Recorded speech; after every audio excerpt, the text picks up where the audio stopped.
Hello, everybody. My name is Eric D.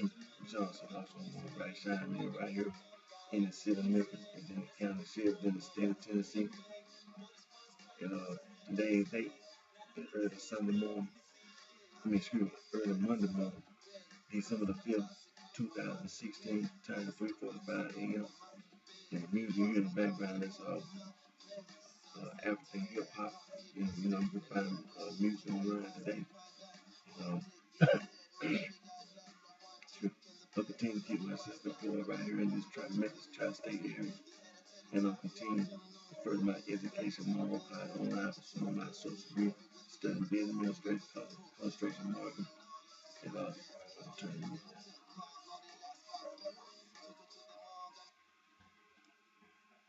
On today's video, we're going to continue to talk about African traditional religion.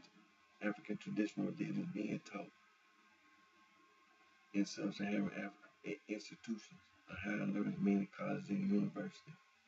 And you can earn a bachelor's degree, you can earn a master's degree, you can earn a PhD studying African traditional religion with sub-Saharan Africa. Let's look at a map.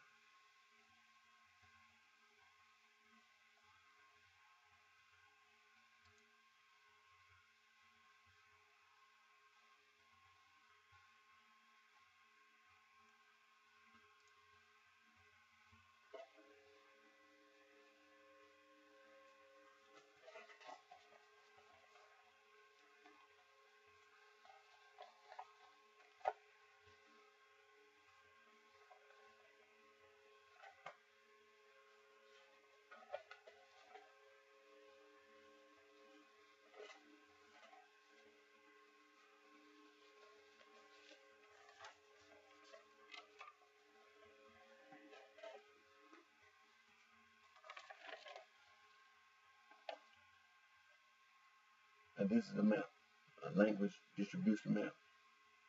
It shows you all the people that live on the continent of Africa. And it shows you the language that they speak, and it shows you where they live. And it shows you that, and it also shows you sub-Saharan Africa, partly on the parts of it. That blue color represents the Afro-Asiatic. That yellow color represents the Nilo-Saharan. Dark orange color represents the Niger Congo A. The light orange color represents the Niger Congo B.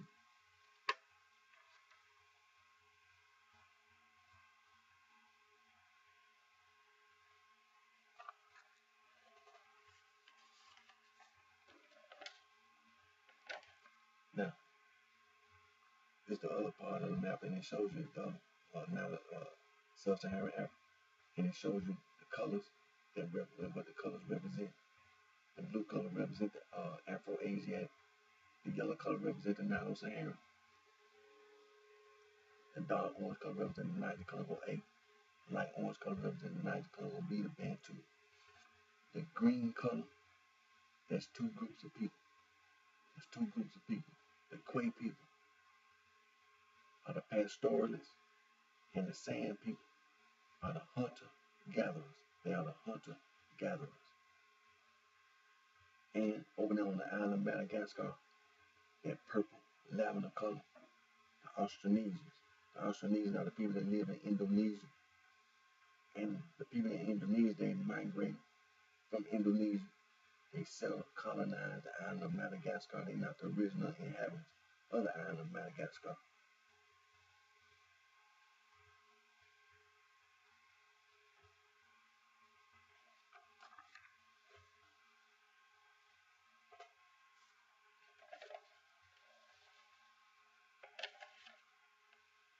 Now this is a Niger Congo language distribution map. Niger Congo.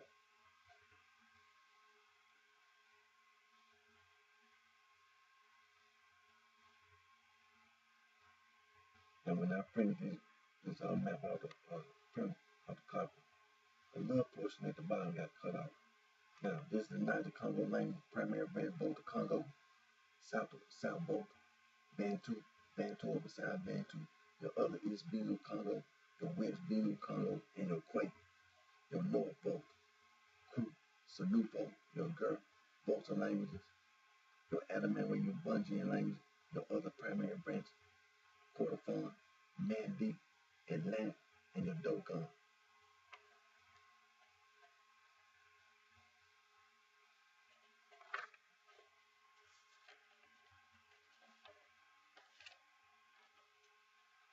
Now this is another Niger Congo language distribution map.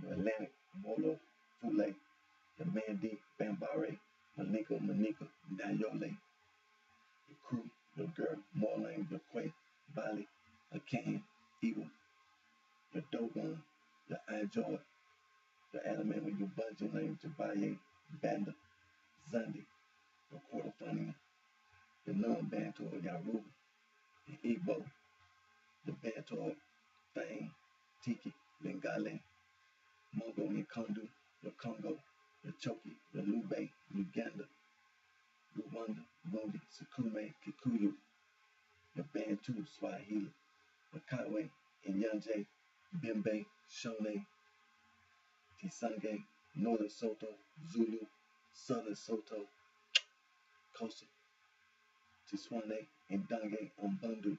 There are many other Niger Congo speaking groups of people that are not even listed on this map.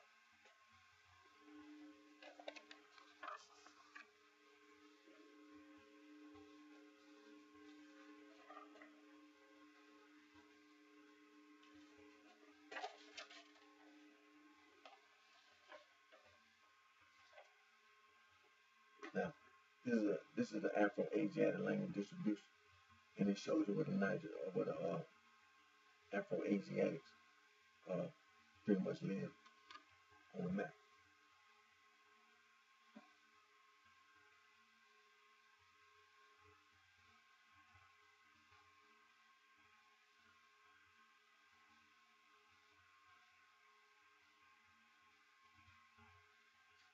Now, I'm gonna click on the Wikipedia right quick. Now, the Afro-Asiatic, the Berber, Chadic, Cushitic, Egyptian, Omatic, Semitic, the Berber,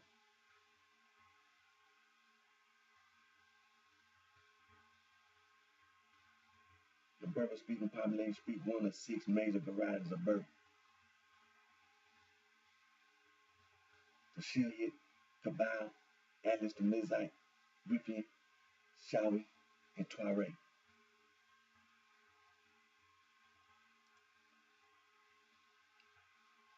The Chadic,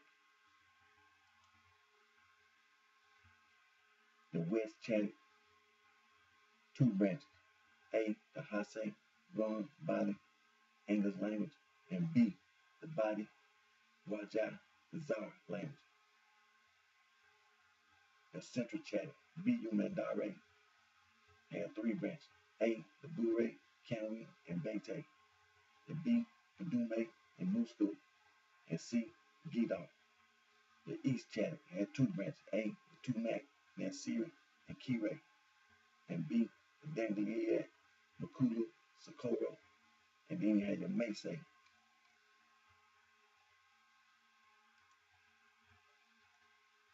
Now your Cushitic,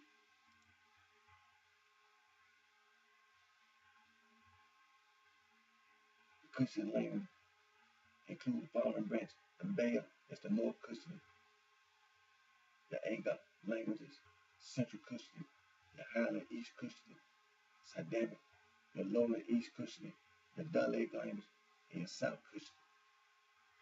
And that's the majority of the people in Somalia and Ethiopia and in the Horn of Africa.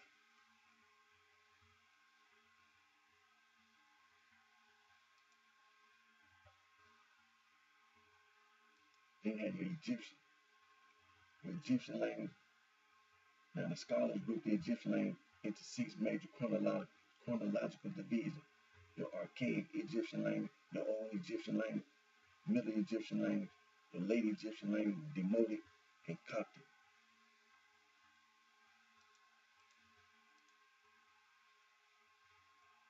and you have your Omatic.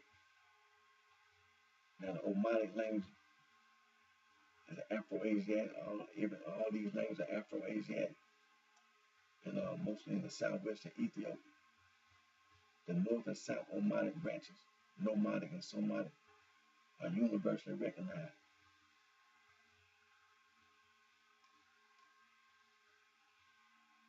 So it all depends on which one of those linguists how they classify them. But the North and South Omatic branch is universally recognized.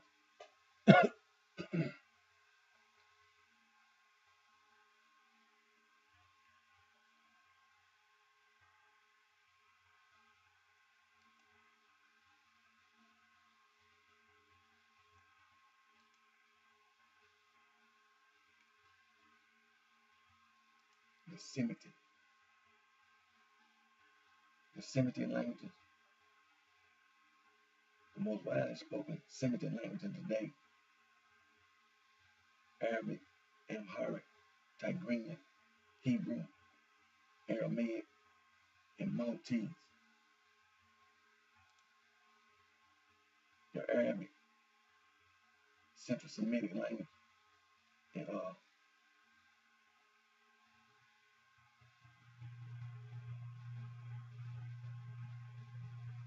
Arabic usually designates one of three main variants: Classical Arabic, Modern Standard Arabic, and Colloquial Dialectical Arabic.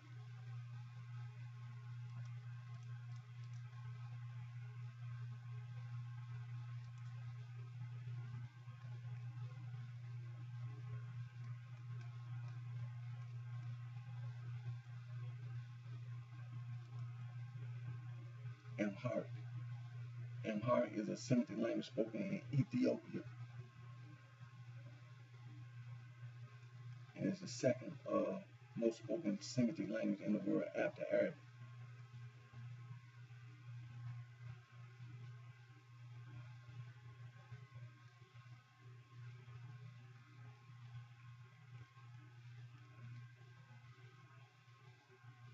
And just as a reminder of all you people, all you Rastafarians and the etymology of the word Rastafari come from Amharic.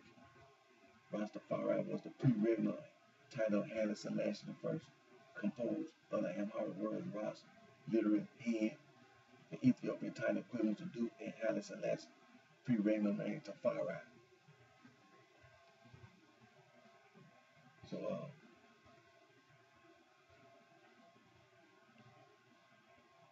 many Rastafari learned Amharic as a second language. They consider it to be a sacred language. After Haile Selassie's 1966 visit to Jamaica, study circles in Amharic were organized in Jamaica as part of the ongoing exploration of Pan-African identity and culture.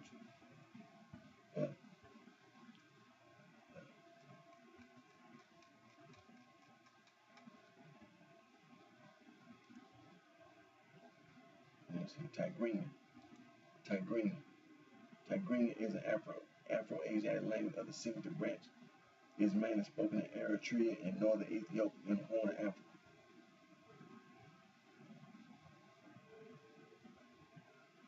So Tigrinya is the people that live in Eritrea and Ethiopia that they speak Tigrinya.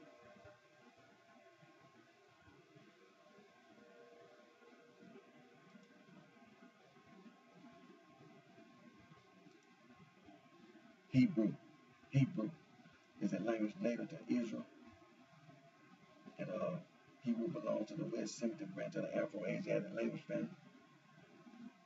And the Hebrew language is the only living Canaanite language left. The Canaanite language, or Canaanite dialects, are one of the two subgroups of the Northwest Semitic languages, the other being the Aramaic language. It was spoken by the ancient peoples of the Canaan region, the Canaanites. Defined, they include the Israelites, the Phoenicians, the Amorites, the Ammonites, the Moabites, and the Edomites.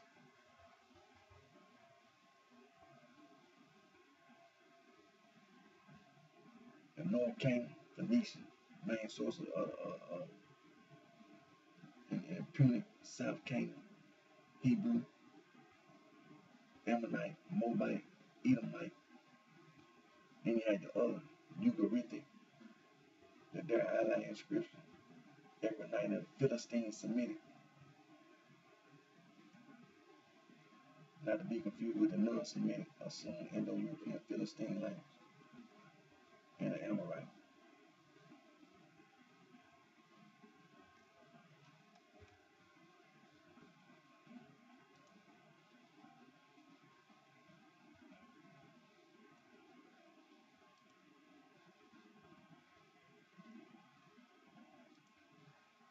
Aramaic, it's a family of language and dialects belong to the Semitic family. So the other Afro-Asiatic language, the Northwest Semitic group.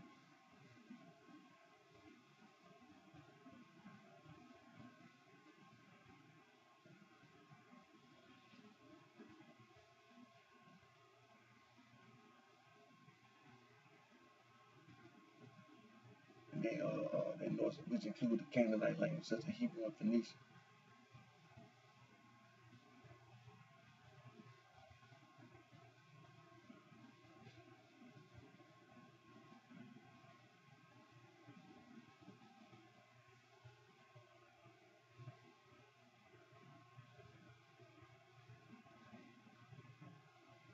Now, the Aramaic is broken into three broad periods: the Old Aramaic, Middle Aramaic, and Modern Aramaic.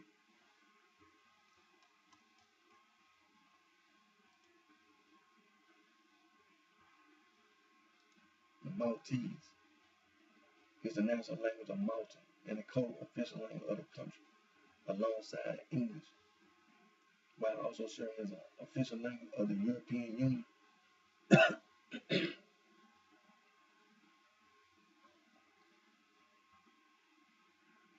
The only Semitic language so distinguished, Maltese, is descended from Seculo-Arabic.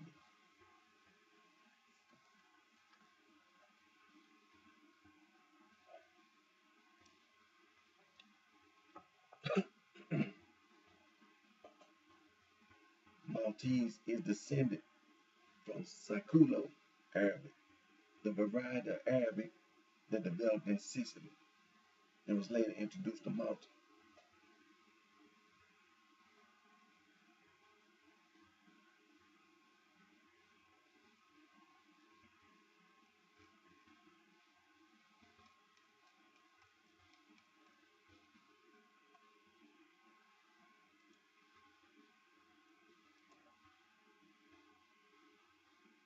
So that's all the Afro-Asiatic language. Let's go over to the Nilo-Saharan.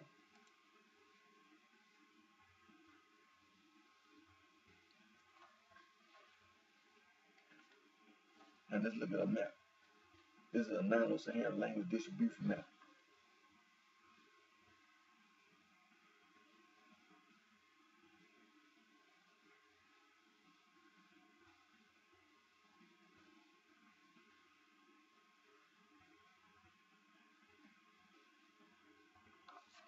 Now, Nilo-Saharan languages, the major languages, Luo,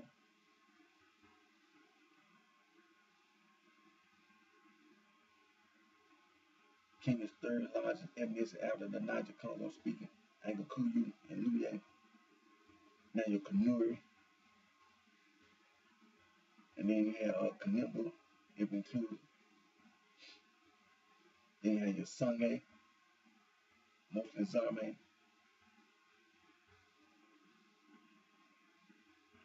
Your Tiso is related to Maasai. Then you have your Nubian. Then you have your Lubare. You also have your Nanda, Mapuite languages. You have your Lango, that's a Luo language. Then you have your Dinka. You have your Acholi, another Luo language. You have your Nua. Then you have your Maasai. You have your Ngambe. Then you also have your Fur. Then you have your Tubu. And we have two main varieties, Day and T Day. So those are, and then there's some more. Not on here uh, they're not listed. And of course, as you know, the Niger Congo. But we're gonna get to these books, and we've been continuing to talk about the history of street gangs in the United States.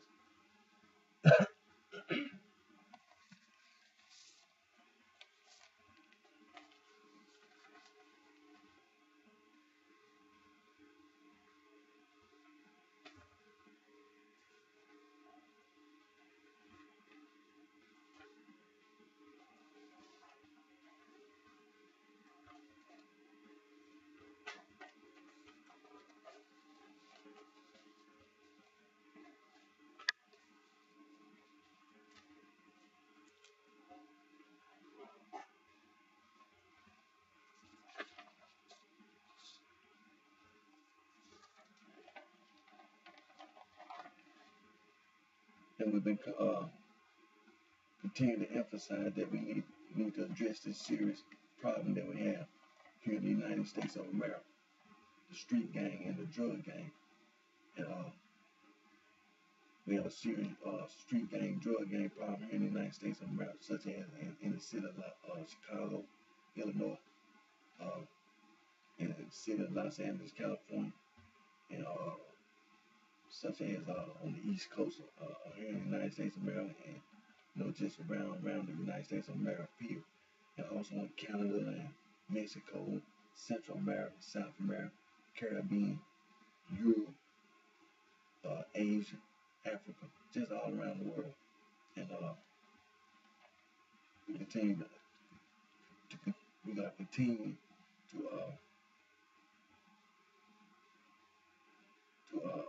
emphasize that we need to continue to do everything that we can to get rid of the street gang and drug gang. And the United States government and governments around the world have been trying to address the street gang and drug gang problem for a long time. Some people had this perception that that the government, such as the United States government, such as the European governments, such as the Asian governments, such as the African governments, the Mexican government, the Canadian government, the Central American governments, the governments in South America, the Caribbean governments, they haven't been doing anything about the street gang or the drug gang. Well, that's not true. That's not true. You see, the criminals, when they be out on the street level, they'll tell you, they lie. See, this is one of the main tools of the street gang and the drug gang, is that they lie. See, you always remember that when you deal with the street gang and the drug gang, they always lie.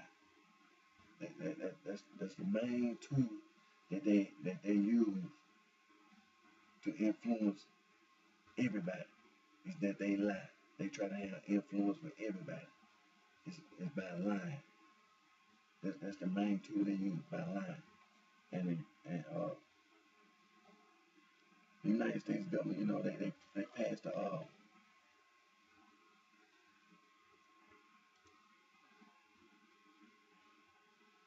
Organized Crime Control Act, and part of that bill, the Racketeering Influence and Corrupt Organizations Act. And all this was done back in the 1970s.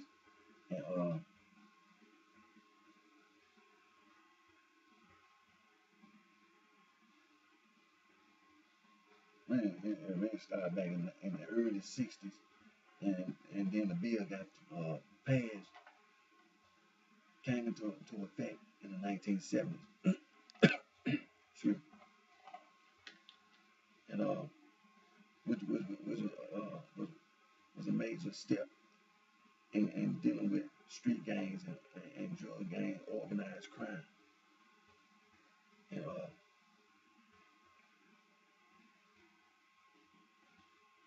in the United United States government is continuing to address these issues about gangs in general and organized crime. And we've been referring to Wikipedia and the history of street gangs in America and on Wikipedia gangs in the United States. And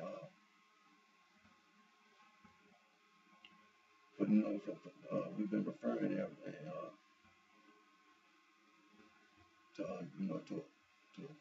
to discuss what's being what, to address the issue of gangs and organized crime. And the United States government, Department of Justice, there's a law, the Comprehensive Anti-Gang Initiative, and the United States government have government agencies such as the Office of Juvenile Justice and Delinquency Prevention, and the Community-Oriented Policing Services. Then you have Project Safe Neighborhoods, and then you have a non-profit organization, the National Crime Prevention Council, and they trying to do something about addressing the gangs in conjunction with the Bureau of Justice Assistance, keeping kids out of gangs, and also the United States Attorney here in the United States of America, the United States Attorney Manual. There's a law on the books, 1457 Criminal Street Gangs Statute, which is United States Code 521.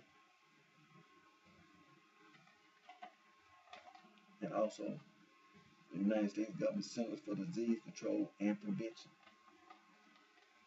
prevent gang membership. And you have your Injury Prevention and Control, Division of Violence Prevention, and that's the Center for Disease Control and Prevention, and also the Center for Disease Control and Prevention. Excuse me. And also with the Office of Justice Program and the National Institute of Justice, changing course, preventing youth from joining gangs. And also, this is the United States government anti-gang strategies, which is the National Institute of Justice, prevention, intervention, assessment, and suppression. Then you have your National Gang Intelligence Center, and the Organized Crime and Gang Section, and then other federal and state and local agencies and departments. They also have means of addressing organized crime and gangs. And then you have the National Gang Center. And the National Gang Center has the compilation of state laws against gangs. And we've been talking about the etymology of the word gang and gangster, the etymology of the word mob and mobster, the etymology of the word thug, the etymology of the word goon, and the etymology of the word hooligan, and the etymology of the word hooligan, the etymology of the word ruffian, and all these other words that organized crime and gangs use to lie to the general public. And also hazing. We know that hazing is a crime. First of all, it's a crime, but it's a tool that sororities and fraternities use to initiate individuals and persons and to become part of a sorority and fraternity. And a sorority and fraternity, they teach the organized crime and the gang, and they teach the little girls and little boys how to beat each other up, and they jump each other into a gang, into organized crime. Also, do the same thing. They beat people up and to initiate you into organized crime, into the gang, and especially little girls and little boys. They get jumped on and get beat up to become members of the street gang and organized crime. And so with the anti-gang, we include anti-hazing because in the federal, state, and local governments have passed laws against hazing, and also gang prevention, and overview of research and programs, and that's the Office of Juvenile Justice and Delinquency Prevention, and Mr. Howell uh, composed that information. That's the information talking about the risk factors for gangs, you joining gangs and things of that nature. And so we're gonna continue to emphasize anti-gang, anti-hazing, indefinitely. And now let's get to these books. Now I tried to do some research on that look like Lewis and Snares of Old New York, and the author, first name L-U-C Luck, and Santee, last name Santee, S-A-N-T-E. And when you go online, but even trying to download that book, it was kind of, it really wasn't downloadable, and really didn't find a good PDF. But I went ahead and just purchased the book, and one of it $9 for me, so it wasn't gonna break me to purchase the book. So I got the whole book.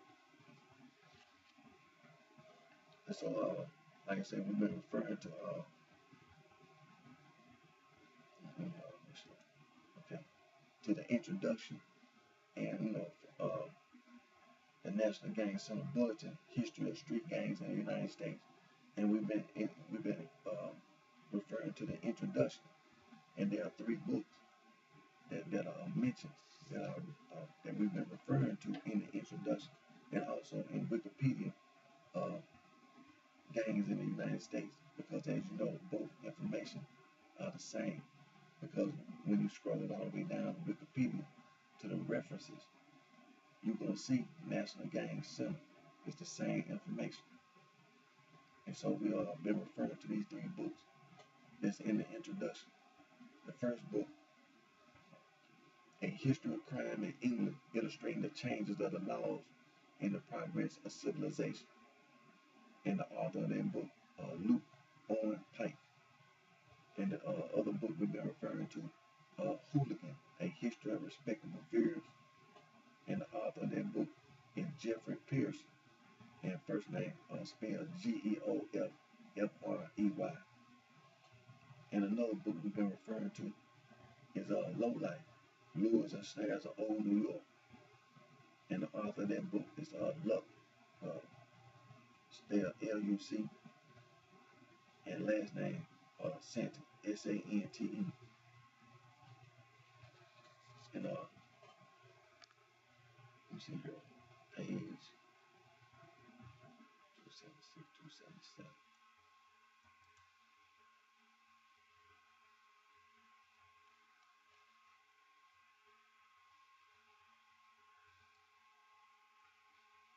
Now that book, that first book, A History of Crime in England, illustrating the changes of the laws and the progress of civilization. You know that's an ebook, and it's free.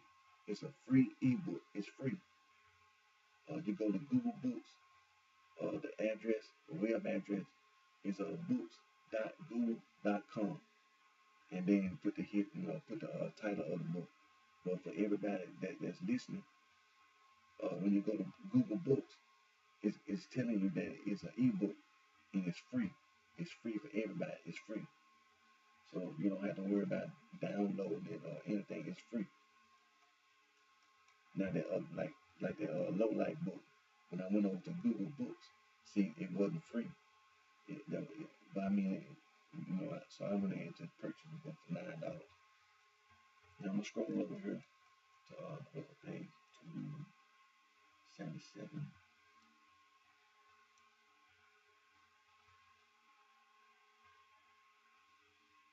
Oh, I went too far.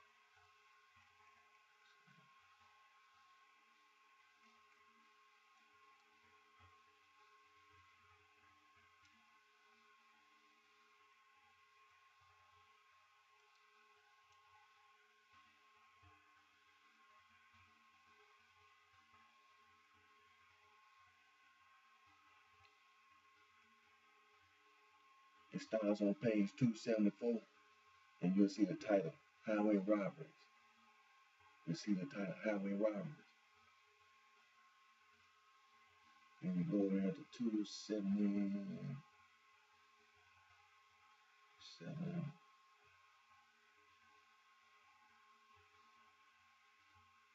277, 288. And it started talking about the highway, It started telling you about the people who were doing the robbing on the highway.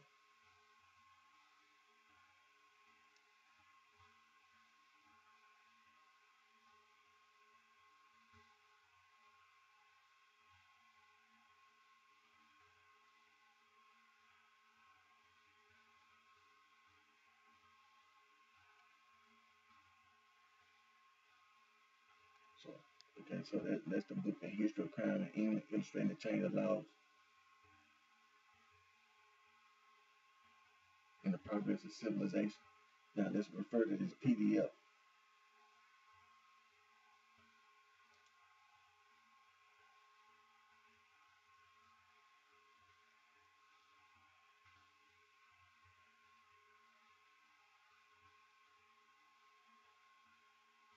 Now it was a PDF for the book titled Hooligan, A History of Respectable Fears, and the author, Jeffrey Pierce, Geoffrey. You can download it, and it's a PDF.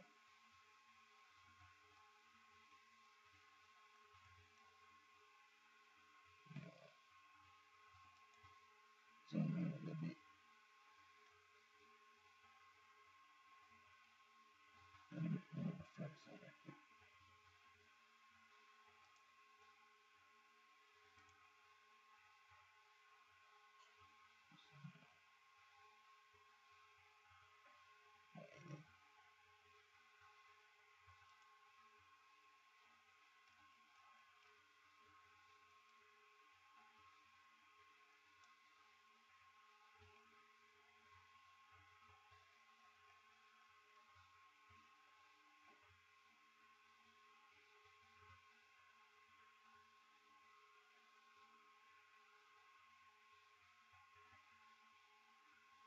Scroll down.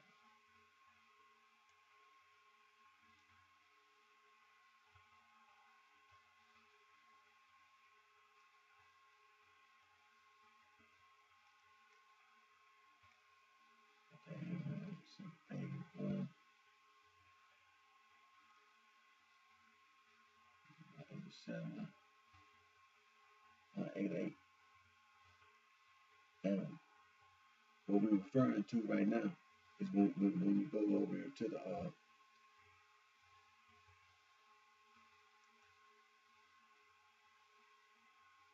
when you go to the National Gang Center Bulletin, History of Street Gangs in the United States, and you go to the introduction, and it tells you in the reference, you can refer to page 188 in the book Hooligan, A History of Respectable Fear. So that's where I'm at right now, and it says the stable tradition, and it tells you that it's from the early 1600s. The streets of London and other cities have been terrorized by a succession of organized gangs, calling themselves the Moons, Hectors, Bugles, Dead Boys, the Tightry Tuss, Roaring Boys, to Cuckoos, Blues, Circling Boys, Lickers, Roysters, Scourers, Bravados, Hucklebites, and Mohawks. who found their amusement breaking windows, demolishing taverns, assaulting the watch, attacking wayfarers, and slitting the noses of their victims with swords, rolling old ladies in barrels, and other violent frolics. If a servant or waiter should happen to be killed in the act of erecting a tavern, it was said to have been considered a great joke to inform the proprietor to put him on the bill. The gangs also fought pitched battles among themselves, dressed with colored ribbons to distinguish the different factions.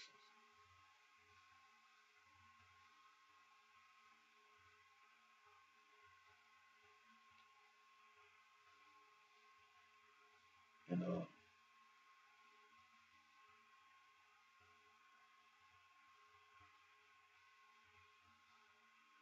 and it goes on to talk about the things that the gang were doing.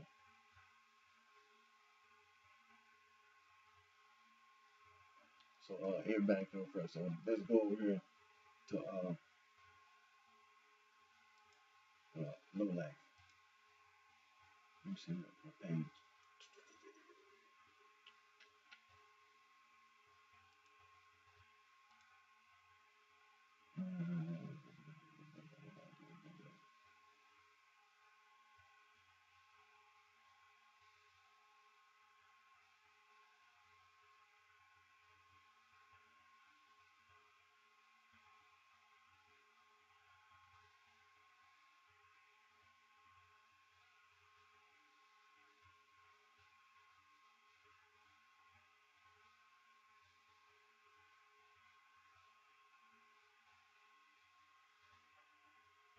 So let's go there.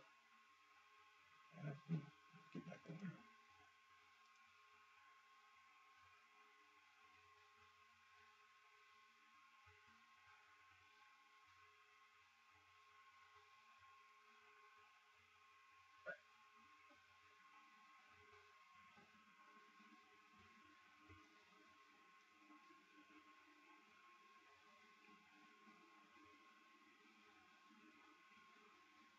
Okay, let me see.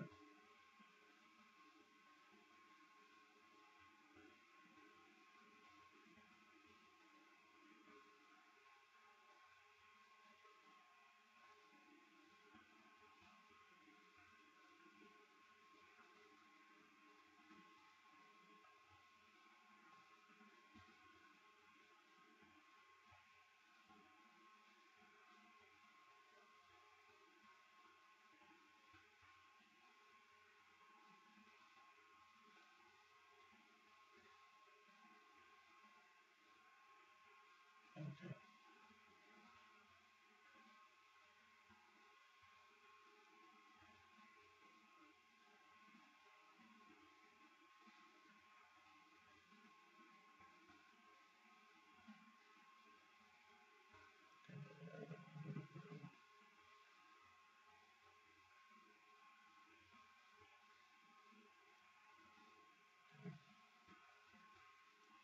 Okay, I got this little button down here I gotta look at.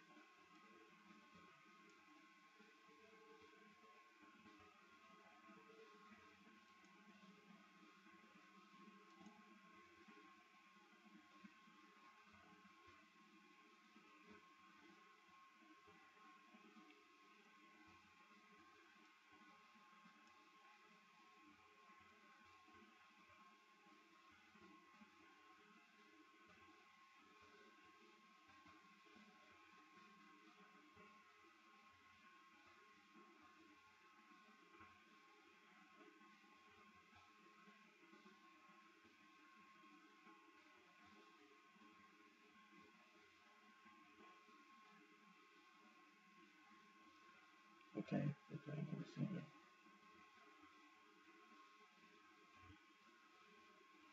And it's part of the book where it's talking about the city of New York.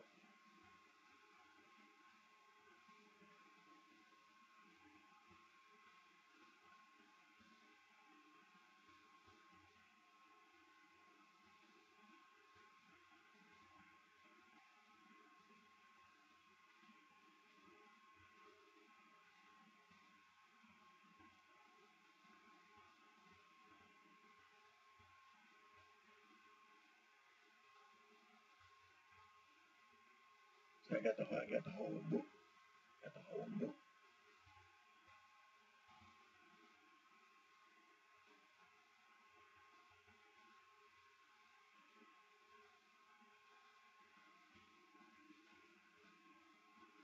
Okay, that's the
okay.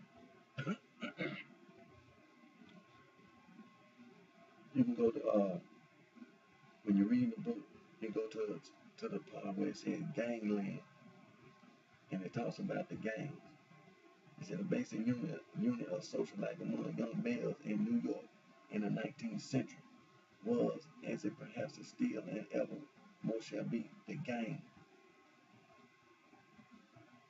The earliest identifiable gangs date from the years immediately after the Revolution.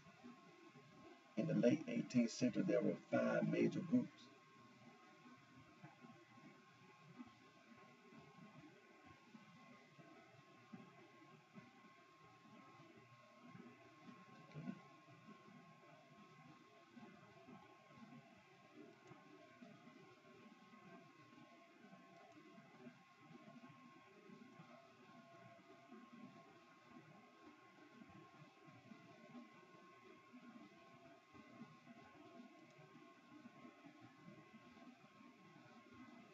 To the front with the commercial.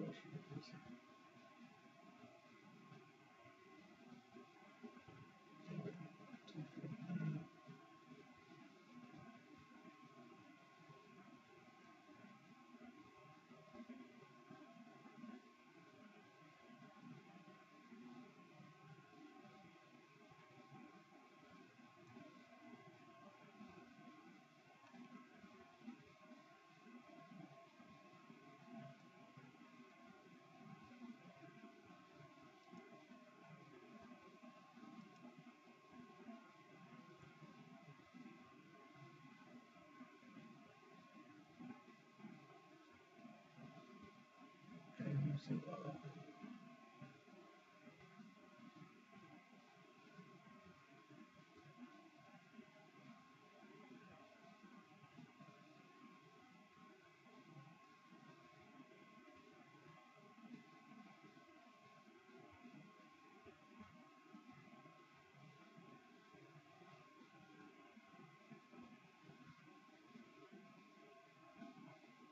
Okay, let me see here.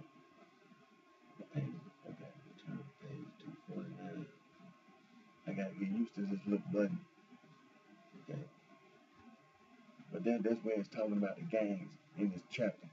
Gangland. Okay, that's 249. Let me go back.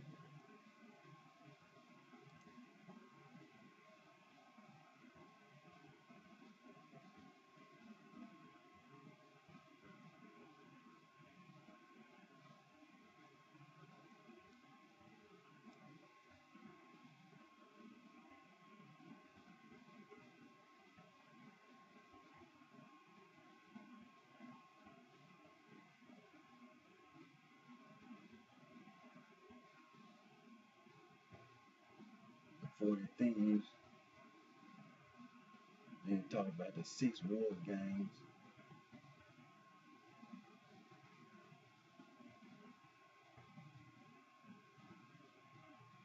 Then talk about the substantial black population of the district in the late 1820s and early 1830s. The gang roster of the neighborhood was further swelled by the Chichesters, the Brooks Guards, the Plug Uglies, and the Shirt Tails. This was before the end of the Civil War hadn't even started. We're talking about 1820s and 1830s in the city of New York. They had all these gangs. These were black gangs. And we hadn't even fought the Civil War yet. Hadn't even fought the Civil War.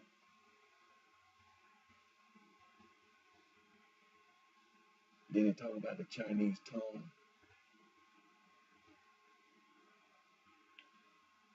Okay. But I'm gonna have to get rid of it. We're gonna have to come back on my next video, and we're gonna get back on this because I don't have time. We're gonna come back on my next video. We're gonna get back to our read on African traditional religion, and we're gonna be reading from the book titled West African Traditional Religion, written by Dr. Joseph Omasede Awolelu and Dr. P. Adlumo the Pemu.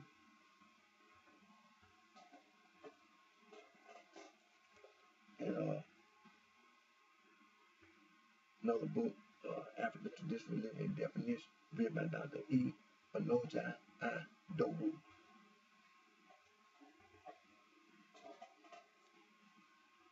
Another book we're coming back to, African Religion and Philosophy, written by Dr. John S. M.B.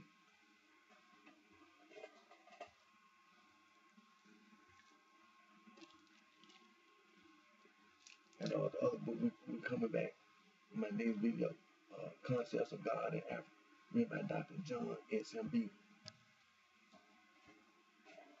And like I said, we're coming back to these books and that we're referring to because it's definitely revealing the gangs in the city of New York. And like I said, I went ahead and bought this book. And but if you find it somewhere, I bought this book on Google Books for $9 and with tax $10 and some change. But it's definitely telling you about the gang in the chapter. Gangland. Go to the gang. But read the whole book. But specifically in the chapter titled Gangland, that's where it's telling you it's talking about the gang. So again, we're gonna get ready to end today's video. My name is Eric D. Johnson, also known as BrightShine. I live right here in the city of Memphis, in the county Shelby. It's in the state of Tennessee. And I thank all my fans, my support for your continued encouragement and support. And I'll continue to work on my entertainment, my music interest. And till my next video, you take care of yourself. I wish each and every one of you the very best.